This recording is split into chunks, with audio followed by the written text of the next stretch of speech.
Amen. Que la grâce et la paix de Dieu soient avec nous. Bonne fête. Joyeuse Pâques, Pentecôte à vous. Que Dieu nous bénisse. Nous allons prier. Seigneur, nous voulons implorer ta présence au milieu de nous, Saint-Esprit de Dieu. Nous avons besoin de t'en toucher au milieu de nous ce soir. Nous voulons ta main dans nos vies. Nous voulons, Seigneur, ta grâce. Tu connais nos besoins. Tu connais nos manquements. Saint-Esprit, c'est ce que tu as dit aux enfants, aux disciples, d'attendre la promesse. Nous sommes au temps de la promesse. Nous voulons te toucher en nous ce soir. Seigneur, que le Saint-Esprit qui vient sur nous apporte une solution. Tu as apporté la solution dans la vie des disciples. Qu'ils avaient la lacune de parler de la part de Dieu. Tu les as comblés de la présence de Dieu. Tu les as équipés de la puissance. Seigneur, nous voici encore devant toi aujourd'hui comme des infirmes. Nous n'avons pas la force. Nous avons besoin que de toi, de t'en toucher, de ta force spirituelle en nous. Viens et remplis-nous ce soir. Parle-nous, ouvre nos entendements afin de comprendre ta parole. Donne-nous ton esprit, le discernement, la connaissance de Dieu, afin que la parole qui va être prêchée restaure, guérit. Au nom de Jésus. Amen. Amen. Nous parlons de la Pentecôte pour les chrétiens. La Pentecôte est une fête chrétienne d'une grande importance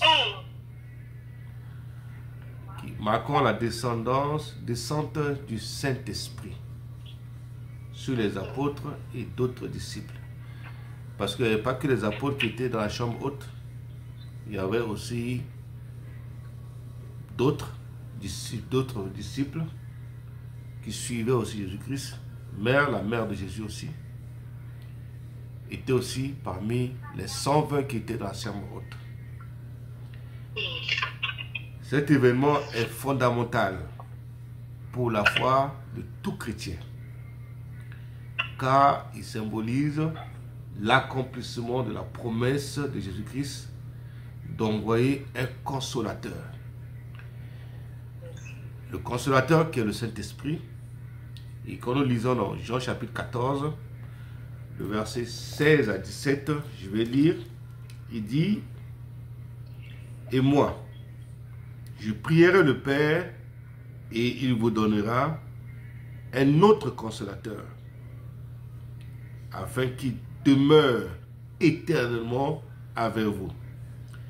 L'Esprit de vérité que le monde ne peut recevoir, parce qu'il ne le voit pas, ne le voit point, et ne le connaît point. Mais vous le connaissez, car il demeure avec vous et il sera en vous. » Ça, c'est une promesse. Et il marque le début de l'Église chrétienne. La Pentecôte. Aujourd'hui, nous allons parler un peu de la signification de la Pentecôte et l'origine biblique de la Pentecôte. Et quand nous voyons la Pentecôte, c'est dans Actes chapitre 2, le verset 1 à 4. Actes chapitre 2, verset 1 à 4. C'est 50 jours après la résurrection de Jésus, Pâques. Les disciples étaient réunis. Ils ont écouté les instructions de Jésus-Christ à Jérusalem pour célébrer la fête juive qu'on appelle Shavuot, qui veut dire Pentecôte, qui commémorait le don de la loi à Moïse sur le mont Sinaï. Donc les disciples étaient en train de célébrer une fête juive qui veut dire Shavuot, qui commémorait le don de la loi à Moïse sur le mont Sinaï. Donc, la fête-là n'était pas une fête pour attendre le Saint-Esprit. Ils étaient partis pour prier et pour célébrer la fête de Shavuot, qui veut dire Pentecôte, qui commémorait le temps de la loi. Parce que Moïse avait donné une loi au mont Sinaï. Et pendant qu'ils attendaient, soudain, un bruit comme celui d'un vent violent remplit la maison où ils étaient assis. Les langues de feu se posèrent sur chacun d'eux et ils furent tous remplis du Saint-Esprit. Commençaient à parler en d'autres langues, selon que l'Esprit leur donnait de s'exprimer. Ce qui veut dire que les disciples qui ont reçu le Saint-Esprit ne s'attendaient pas au Saint-Esprit. Le Saint-Esprit va aussi t'utiliser, il va te surprendre aujourd'hui si tu es disposé. Amen. Ils étaient partis pour la commémoration de la loi. Mais Dieu a choisi de les visiter. Parce qu'ils étaient disposés. Leur cœur était déjà prêt. Leur pensée était déjà prêt. Ils étaient déjà disposés à recevoir, mais ça ne savait pas quand. Quand on veut travailler avec Dieu, quand on veut que Dieu travaille pour nous, travaille avec nous, que nous travaillons pour Dieu, on ne peut pas savoir à quel moment, quand, que Dieu peut nous surprendre. Il les a surpris. L'accomplissement de la promesse de Dieu. Quand Dieu fait une promesse dans ta vie, il va toujours l'accomplir. Jésus avait promis à ses disciples qu'il enverrait le Saint-Esprit après son ascension. C'est ce qu'il a promis. Qu'est-ce que Dieu a promis dans notre vie en tant qu'enfant de Dieu? Quand nous lisons la parole de Dieu, toutes les promesses qui ont été faites pour les apôtres sont faites également pour toi. Ces promesses également sont oui et amen pour toi. La Pentecôte marque l'accomplissement de cette promesse. Si la promesse de l'envoi du Saint-Esprit est venue sur les apôtres, aujourd'hui, toi et moi, nous voulons aussi que la promesse, l'accomplissement de cette promesse arrive dans nos vies. Cela peut arriver aujourd'hui. Si tu disposes ton cœur, tu disposes ton esprit de recevoir le Saint-Esprit, Dieu peut te toucher. Maintenant que je suis en train de parler, l'Esprit de Dieu peut venir dans ta vie, peut te toucher, peut te transformer, peut te restaurer, peut te consoler. Je ne sais pas en ce moment si tu as un problème dans ton cœur, tu as un problème dans ton esprit, tu es perturbé par quelque chose, le Saint-Esprit va venir aujourd'hui te consoler. Parce que nous sommes là pour un culte ordinaire. Mais Dieu peut transformer ce culte ordinaire à un culte extraordinaire. Tout dépendra que de nous. Le Saint-Esprit venait pour les guider. Oui, nous avons besoin que le Saint-Esprit nous guide.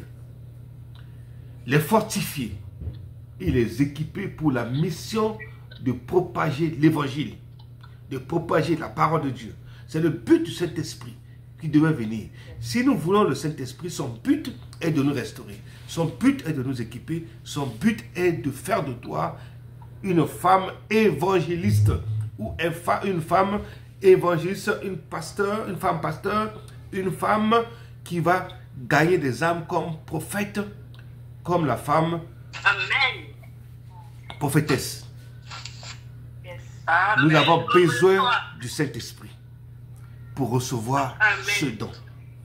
Ce don est fait pour toi et pour moi. C'est pourquoi il dit, dans les derniers temps, Joël chapitre 2, le verset 28, je reprendrai de mon esprit sur toute chair. La promesse est faite pour toi. La promesse du Saint-Esprit est faite pour toi, est faite pour tout le monde. Quand on est disposé, Amen. la promesse est pour toi et pour moi également. Alléluia. Amen. Nous devons être disposés pour que Dieu travaille en nous. Les promesses de Dieu dans nos vies sont oui et amen. Les apôtres ne s'attendaient pas à la visite du Saint-Esprit, mais ils les ont reçus. L'importance pour les chrétiens. L'importance pour les chrétiens. Importance pour les chrétiens.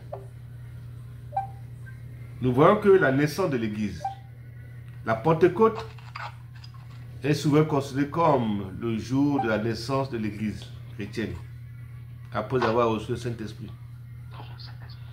Les apôtres ont commencé à évangéliser, à prêcher avec une nouvelle audace et puissance. Quand on reçoit le Saint-Esprit, Dieu nous donne un dynamo, une énergie qui dépasse toute chose, une force spirituelle qui dépasse toute chose. Tu n'auras pas peur d'un sorcier, tu n'as pas peur de parler de Jésus-Christ, tu n'auras plus honte. C'est ce qui est arrivé. Pierre, qui ne pouvait pas parler, prononça un sermon puissant qui aboutit à la conversion de 3000 personnes en un jour. Actes chapitre 2, le verset 41. Quand nous croyons à la promesse de Dieu, que l'Esprit de Dieu est sur nous, il fait une chose nouvelle, il transforme nos vies, il nous amène à notre dimension surnaturelle. Dieu a besoin de tout le monde. Quand on est disposé, il nous donne. Nous sommes dans les derniers temps. La promesse est pour toi. La promesse de l'Esprit est pour toi. La promesse du Saint-Esprit est pour toi. La promesse de ce feu est pour toi. Quand on est disposé, il envoie sa présence sur nous. Il fait une chose nouvelle en nous. Le Saint-Esprit donne aux croyants la puissance nécessaire pour témoigner de Jésus-Christ. Quand nous recevons ce don, il nous donne une puissance. Il nous donne une force pour témoigner de Jésus-Christ. Actes chapitre 1, verset 8. Cette puissance n'est pas seulement pour les apôtres, mais pour tous les chrétiens, femmes, hommes, enfants. Cette promesse est faite pour tout le monde. Ce n'est pas seulement pour les apôtres, les pasteurs, les évangélistes, les prophètes, non. La promesse est faite pour tout le monde. Il nous a donné les dons des langues à la Pentecôte, symbolise de portée universelle de l'évangile. Quand tu reçois ce don, tu peux aller partout dans le monde et prêcher l'évangile sans crainte, indiquant que le message de Jésus-Christ est destiné à toutes les nations en toute langue, en arabe, en baoulé, en lingala, en bété, toute langue, en baya, en manja, en sango, toute langue. Dieu te donne cette capacité de parler. Dieu est en train de nous enseigner que le temps est arrivé. Nous sommes dans les derniers temps. Il veut utiliser tout le monde. Il va t'équiper d'une nouvelle langue. Dieu lui donne également la force de travailler avec la direction du Saint-Esprit. Le Saint-Esprit joue un rôle central dans la vie spirituelle des chrétiens. Il est le consolateur, le guide, celui qui enseigne et rappelle la parole de Dieu, de Jésus-Christ en nous. Il est notre consolateur. Quand nous lisons dans Jean chapitre 14, le verset 26, c'est lui qui nous console, c'est lui qui nous fortifie. Jean chapitre 14, le verset 26, je vais lire. Il dit, « Je vous ai dit ces choses pendant que je demeure avec vous. Mais le consolateur, l'Esprit Saint, que le Père enverrait en mon nom, vous enseignera toutes choses et vous rappellera ce que je vous ai dit. » Le Père a envoyé le Saint-Esprit au nom de Jésus-Christ. Alléluia. Il produit en eux des fruits spirituels, en nous des fruits spirituels, tels que l'amour. L'amour, la joie, la paix, la patience, la bonté, la fidélité, la douceur et la maîtrise de soi. Donc, Galates chapitre 5, le verset 22 à 23. En tant qu'enfant de Dieu, tu ne peux pas recevoir le don et ne pas pratiquer l'amour. Tu ne peux pas recevoir le don et ne pas pratiquer la joie. Tu ne peux pas recevoir le don et ne pas avoir la paix. Tu ne peux pas pratiquer le don du Saint-Esprit et ne pas avoir la patience. Tu Tu peux avoir le don du Saint-Esprit et ne pas avoir la bonté. Tu peux avoir le don du Saint-Esprit et ne pas avoir la fidélité, et ne pas avoir la douceur, ne pas avoir la maîtrise de soi. Ça veut dire que ce n'est pas le Saint-Esprit de Jésus-Christ que tu as reçu. Quand nous avons la méchanceté en nous, la haine en nous, le manque de pardon, le rejet, tout ça en nous, ce n'est pas le Saint-Esprit que nous avons reçu. C'est l'erreur que nous faisons à l'église. On a un don et puis c'est fini. L'orgueil nous prend le dessus. On a l'orgueil, c'est moi qui sais faire ceci, c'est moi qui est comme ça, c'est moi qui est comme ça. Non, quand on a le Saint-Esprit, on devient humble. Le fruit de l'Esprit nous canalise. Le fruit de l'Esprit nous enseigne l'amour. Le fruit de l'Esprit nous enseigne la paix. Le fruit de l'Esprit nous enseigne la joie. Le Saint-Esprit nous enseigne la patience, la bonté, la fidélité, la douceur, la maîtrise de soi. Ça, c'est le travail du Saint-Esprit. Le Saint-Esprit que nous attendons pour la Pentecôte ne peut pas être là en nous et que nous soyons remplis de la méchanceté, remplis de la haine, remplis de l'amertume, de l'animosité, remplis de manque de pardon, remplis de l'orgueil. C'est moi qui sais, c'est moi qui ai la compétence, c'est moi qui fais peur, c'est moi qui peux prophétiser, c'est moi qui peux. Non! Amen. C'est le Saint-Esprit qui nous enseigne. Celui-là. Yes. Nous devons apprendre à dépendre du Saint-Esprit.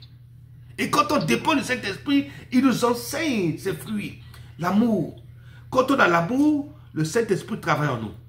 Quand on a l'amour, le Saint-Esprit travaille en nous. Quand le Saint-Esprit en nous, quand il est disposé, il donne la joie. Tu salues tout le monde avec la joie.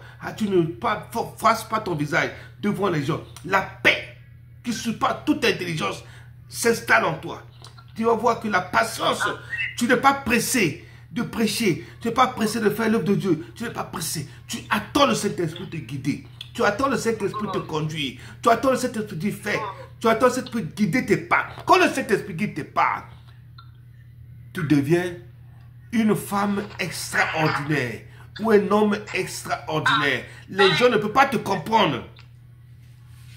Ils ne vont pas te comprendre. Mais parce que tu suis la direction du Saint-Esprit.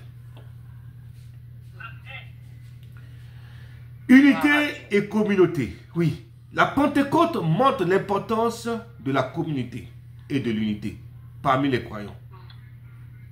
Les premiers chrétiens étaient unis dans la prière et la communion. Quand on est unis dans la prière, qu'est-ce qu'on peut demander à Dieu que Dieu ne peut pas nous donner? Quand on est unis. Quand on est unis en accord, Dieu fera des merveilles. Quand on est unis en accord, le Saint-Esprit est descendu parce que les apôtres étaient unis. Ils voulaient la présence de Dieu en nous, en eux. Et c'est pour ça que le Saint-Esprit est descendu. Est-ce que nous sommes disposés? Est-ce que nous sommes prêts pour que Dieu travaille en nous?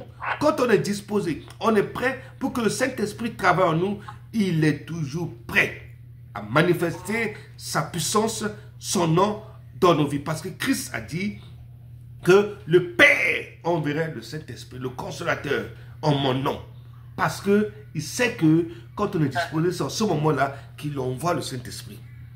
Quand on est disposé, c'est en ce moment-là que le Saint-Esprit vient au nom de Jésus-Christ.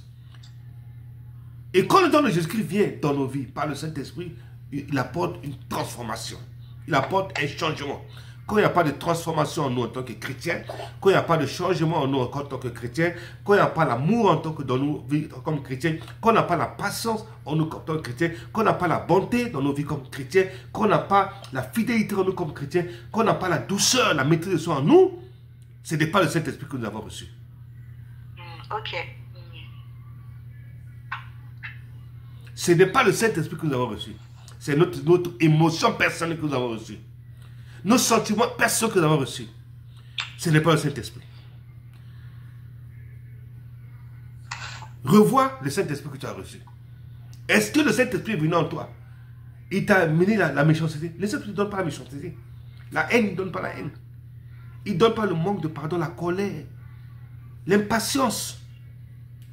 Le Saint-Esprit fait un travail en nous. Il nous console.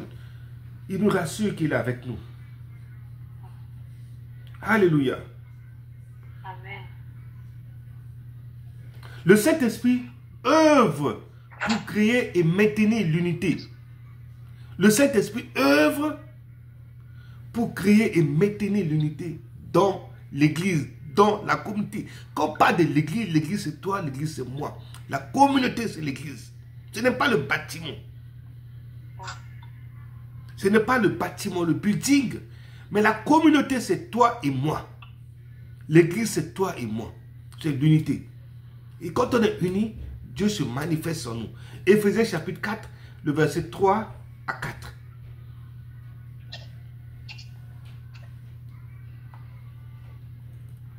Il est important pour nous, en tant qu'enfants de Dieu, de voir que nous devons dépendre du Saint-Esprit. Sans le Saint-Esprit, nous ne pourrons rien faire. Je vais demander à la sœur Angie de nous lire Éphésiens chapitre 4, de verset 3 à 4, s'il vous plaît. Je lis la parole de Dieu avec respect. Éphésiens chapitre 4, verset 3 à 4. Vous efforçant de conserver l'unité de l'esprit par le lien de la paix. Il y a un seul corps et un seul esprit. Comme vous aussi, vous avez été appelés à une seule espérance par votre vocation. Parole de l'Éternel. Amen. Amen. Que le nom de Dieu soit béni. Amen. La Pentecôte est célébrée le 50e jour après Pâques dans le calendrier liturgique chrétien. Dans le calendrier des chrétiens, c'est une fête joyeuse marquée par les services religieux spéciaux, des prières, des chants et des sermons sur le Saint-Esprit. C'est pour ça qu'aujourd'hui, nous parlons de l'importance du Saint-Esprit. Le Saint-Esprit est la troisième personne de la Trinité. Il a son œuvre qui est illimitée. Tout a été créé parce qu'il passe en action. Quand Dieu parle, il rentre en action. Parce que Dieu travaille avec le Saint-Esprit. Il travaille avec le Fils. Et le Saint-Esprit travaille aussi en obéissance à l'action que le Père lui demande de faire. Donc ils sont trois. Le Père, le Fils et le Saint-Esprit. C'est comme œuf. Il y a coquille d'œuf, il y a le jaune et puis il y a le blanc. Mais ils sont, c'est pas qu'on dit sur le dedans, c'est plus off. Ils travaillent ensemble.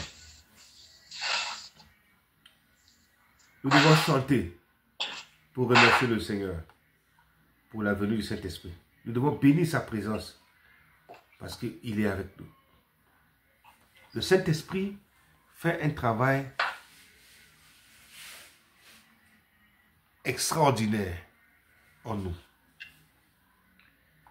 Quand on est disposé. Quand on est disposé, le Saint-Esprit fait un travail extraordinaire en nous. Nous devons laisser le Saint-Esprit travailler en nous. Nous devons laisser le Saint-Esprit nous guider. Nous devons laisser le Saint-Esprit nous diriger. Nous devons laisser le Saint-Esprit nous enseigner. Alléluia. Amen. Amen. Est-ce que nous sommes là? Amen. Est-ce que nous sommes là? Que Dieu nous bénisse. Amen. Amen. Aujourd'hui, c'est notre jour. Amen. Chacun doit recevoir le Saint-Esprit aujourd'hui. Chacun de nous doit recevoir le Saint-Esprit aujourd'hui. Il est là pour nous enseigner. Il est là aujourd'hui pour nous guider. Il est là aujourd'hui pour nous restaurer. Amen. Amen. Amen. Le Saint-Esprit nous renouvelle. Beaucoup de chrétiens organisent des séminaires, des programmes pour le Saint-Esprit, organisent des séminaires pour aller à la retraite, pour la Pentecôte. Mais nous n'avons pas pu faire. Nous avons engagé notre enseignement sur la prière, le combat, sur les combats de la vie. Mais cela ne nous empêche pas qu'aujourd'hui, le Saint-Esprit peut se manifester en nous. Alléluia. Il est présent en tout temps quand on lui demande. Quand on demande Saint-Esprit, nous avons besoin de toi, il vient. Quand on demande Saint-Esprit, nous avons besoin de nous consoler, il vient. Quand on demande Saint-Esprit, on veut que tu nous consoles, il vient. Oui. Qu'est-ce que tu veux aujourd'hui? Tu veux qu'il te console? Il va te consoler. Alléluia. Le Saint-Esprit n'est pas une personne interpersonnelle, mais une personne avec des sentiments, une volonté et une intelligence. Il travaille. Éphésiens chapitre 4, le verset 30. Je vais dire à la sœur Ursula de lire ce verset. 1 Corinthiens chapitre 12, le verset 11. La sœur Clara, tu vas nous lire ce verset. Et Romains chapitre 8, le verset 27. La sœur Angie, tu peux lire ce verset.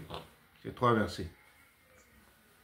Le Saint-Esprit n'est pas une personne impersonnelle, mais une personne avec des sentiments, une volonté, une intelligence. Amen. Éphésiens chapitre 4, le verset 30.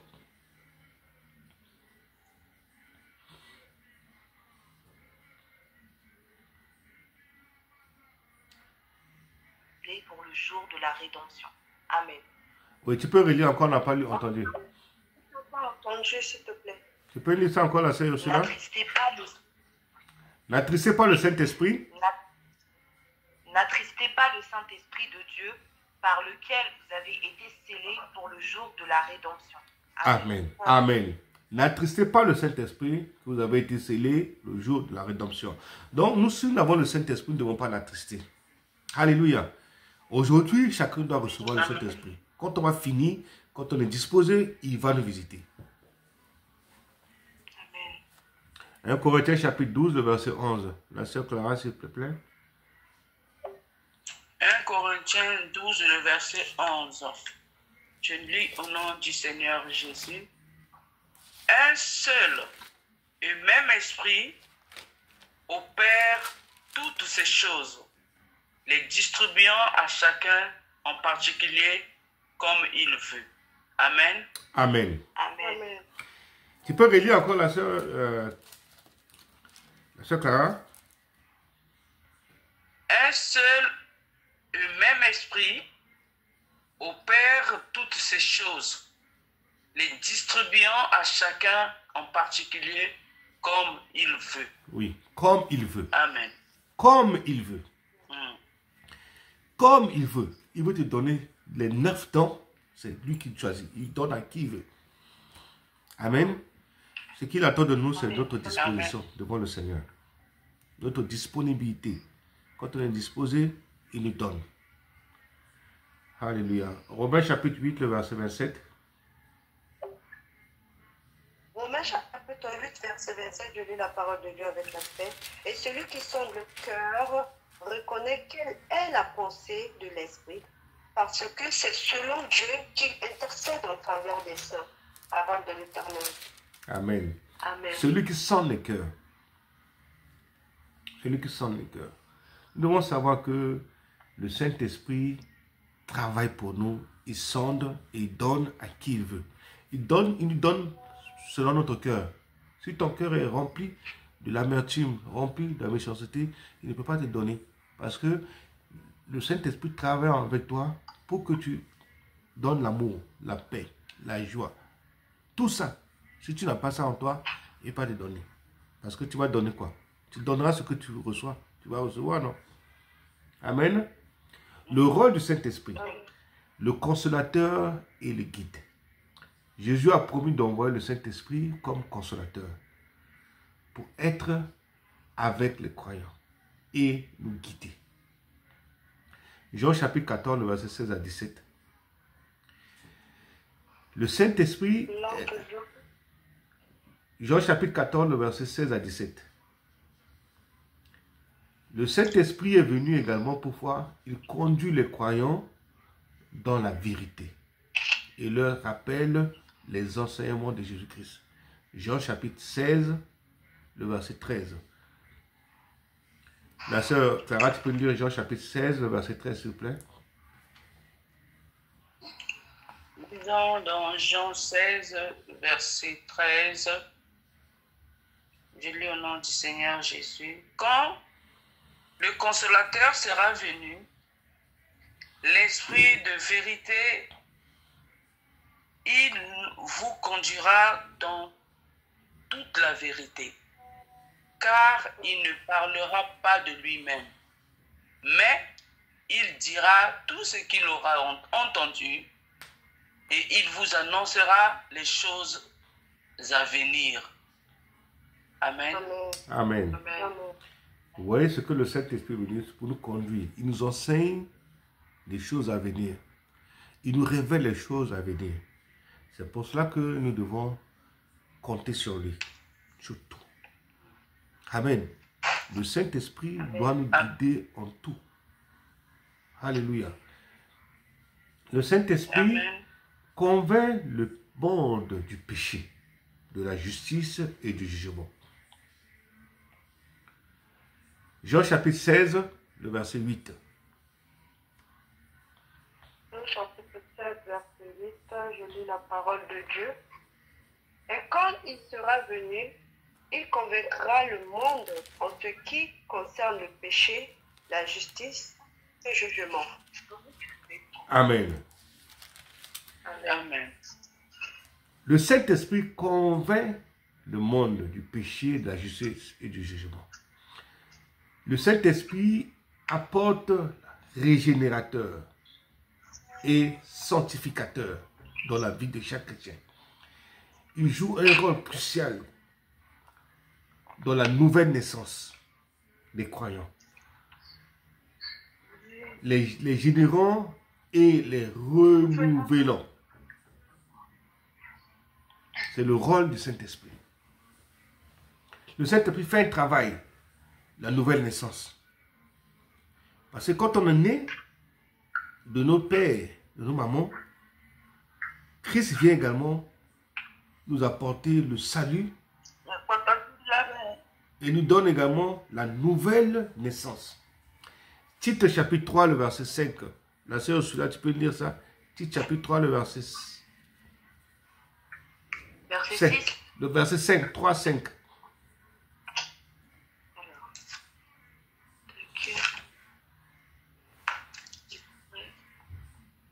Chapitre 3, verset 5. Je lis la parole du Seigneur dans Titre, chapitre 3, au verset 5. Il nous a sauvés, non à cause des œuvres de justice que nous aurions faites, mais selon sa miséricorde par le baptême de la régénération et le renouvellement du Saint-Esprit. Amen. Amen.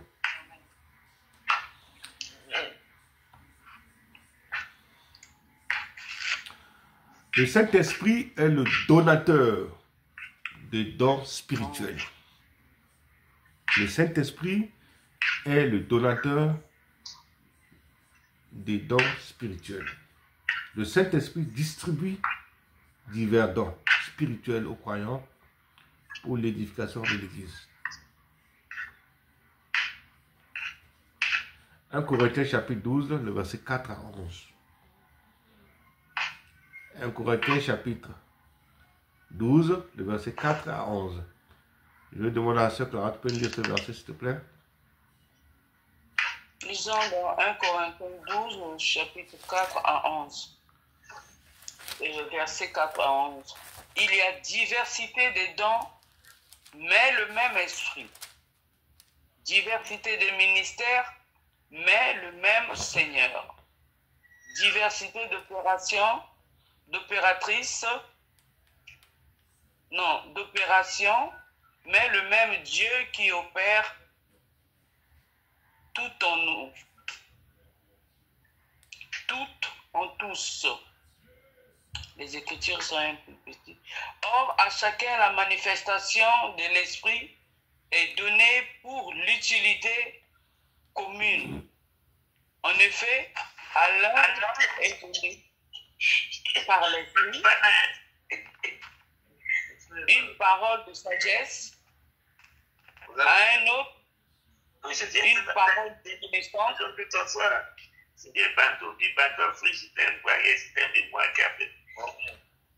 Mamie, tu peux couper ton Mamie, micro. coupe le micro.